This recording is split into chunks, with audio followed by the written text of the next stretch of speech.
have to do before I get 1 hour of what I'd like to do it. And I haven't taken a bicarbonate of soda in 35 years. Now, tell me, what's the matter with that? The matter with that? Well, suppose we all did it. A fine world we have. Everyone going to zoos. Don't be ridiculous, Mr. Vanderbilt. Who would do the work? There's always people who do it. You can't stop them. Inventions, and they fly the oceans. There's also people who go down to Wall Street too, because they like it. From what I've seen of you, I don't think you're one. I think you're missing something. I'm not aware of missing anything. I wasn't either till I quit. Used to get down to that office at 9 o'clock sharp no matter how I felt. Used to lay awake at nights for fear I wouldn't get that contract. Used to worry about the world a lot too. Got worked up about whether Cleveland or Blaine was going to be elected president. Seemed awful important at the time, but who cares now? What I'm trying to say, Mr. Kirby, is that I've got 35 years that nobody can take away from me no matter what they do with the world. See? Yes, I do see. And it's a very dangerous philosophy, Mr. Vanderhoff. It's un-American. And it's exactly why I'm opposed to this marriage. I don't want Tony to come under its influence. What's the matter with her father? What's the matter with it? Why, it's downright communism. You didn't always think so. Most certainly did. What are you talking about? I'll tell you what I'm talking about. You didn't always think so because there was a time when you wanted to be a trapeze artist. Don't be an idiot. I read those letters you wrote to grandfather. No. How dared you read those letters? How dared you? Why, that's wonderful, Mr. Kirby. Did you wear tights? Oh, certainly not. The whole thing is absurd. I was 14 years old at the time. Yeah, but at 18 you wanted to be a saxophone player, didn't you? Tony. And at 21 you ran away from home because grandfather tried to force you into the business. It's all down there in black and white. You didn't always think so. Well. I may have had some silly notions in my youth.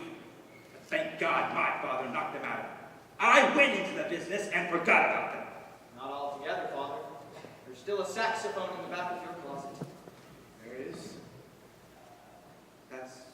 That's enough. Tony, we'll discuss this later. No, I'm going to talk about it now.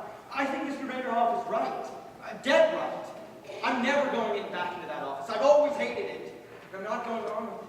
And I'll tell you something else. I didn't make a mistake last night. I knew it was the wrong night. I brought you here on purpose. Oh, for heavens! Because I wanted you to see a real family. As they really were. A family that loved and understood each other. You don't understand me. You've never had time. So I'm not going to make your mistake. I'm clearing out. Clearing out? But what do you mean? I mean, I'm not going to be forced into the business just because I'm your son. I'm getting out while there's still time. But Tony, what are you going to do? I don't know. Maybe I'll be a bricklayer, but at least I'll be doing something I want to do. That must be the cab. Ask him the way, man, Ed. Grandpa. Do you mind, Alice? Look, Mr. Kirby, Tony's going through what you and I did when we were his age. If you listen close enough, I'm sure you can hear some of the words you said to your father 25 years ago. We all did it, and we were right. How many of us would settle when we're young for what we eventually got? All those plans we made, what happens to them? There's only a handful of the lucky ones that can look back and say that they even came close.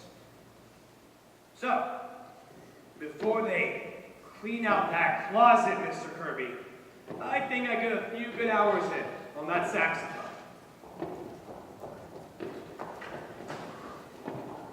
I beg your pardon, but before I meet the princess, how many will there be to dinner? Your Highness, may I present Mr. Anthony Kirby and Mr. Kirby Jr., the Grand Duchess Olga Katrina. How's that?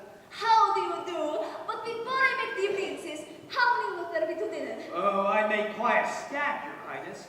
Can't ever tell. Good, these are always said to me. Olga, do not be stingy with the princess. Who did you say that was, Mr. Vanderhoff? The Grand Duchess Olga Katrina. She's cooking the dinner. Oh, my bad. And speaking of dinner, Why don't you and Tony both stay? Oh, yes, Mr. Kirby. We've got all that food that we wanted yesterday. I mean today. Sounds like a good dinner, and it'll kind of give us a chance to get acquainted. Why not stay? How about it, Father? Are we staying for dinner? All right. If you get to Tony, I'd like to, very much. Now, if Alice will send away that cab, Mr. Vanderhoff. How about Alice? Seems like a nice crowd. Don't you think you ought to stay for dinner? I'm saying, Alice, families ought to get to know each other. Don't you think? Oh, Mr. Kirby! Oh, Tony! Tony! Darling. Grandpa, you're wonderful. I've been telling you that for years. Here's a letter for you, Grandpa. It was in the icebox. Another letter, huh? The government again? How do you do, Mr. Kirby? Won't you step into the office, Mr. Kumar? I'd like to do a little dictating. I better tell that cat. Well, well, well. What is it, Grandpa? The United States government apologizes. I don't owe him a nickel. It seems I died 8 years ago. Hi, what do they mean, Grandpa? Remember Charlie, the milkman, buried under my name? Yes. I just told them they made a mistake in that I was Martin Vanderhoff Jr.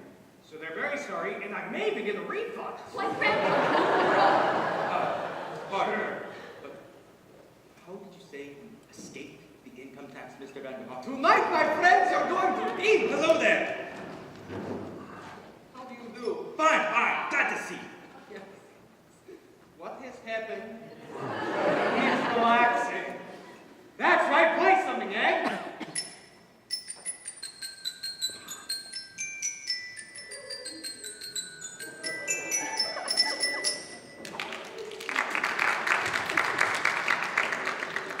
You can sit down. Everything will be ready in a minute. Oh, come on, everybody, dinner. Come on, Mr. Kirby. Yes, I'm coming. Essie, stop dancing and come to dinner. You're going to like Russian food, Mr. Kirby. Yes, but you must be careful of indigestion. Nonsense. I haven't any indigestion. Miss Sycamore, how was your trip to the Adirondacks? Oh, shut your face, Mr. Kirby. In Russia, when we sit down to dinner, we all Quiet, everybody. Quiet. Well, sir, here we are again. Things seem to be going along fine. Alice is going to marry Tony, and they seem like they're going to be very happy. Of course, the fireworks blew up, but that was Mr. DePina's fault, not yours. We've all got our help, and as far as anything else is concerned, we'll leave it to you. Thank you. Grandpa, I have heard from my friend in Russia. He has escaped again. Save the stamp for me. Do you like roast goose, Mr. Kirby? We're having roast goose for dinner. Like it? Why? It's my favorite dish. I'm going to dance for you later, Mr. Kirby. I have a new mazurka. I've written some special music for it. Oh, tell me, Mr. Kirby, what do you think of the Securities Commission? Mr. DePina, we've got to start thinking about next year's fireworks. Well, here goes the Adirondacks. And a very good thing, too.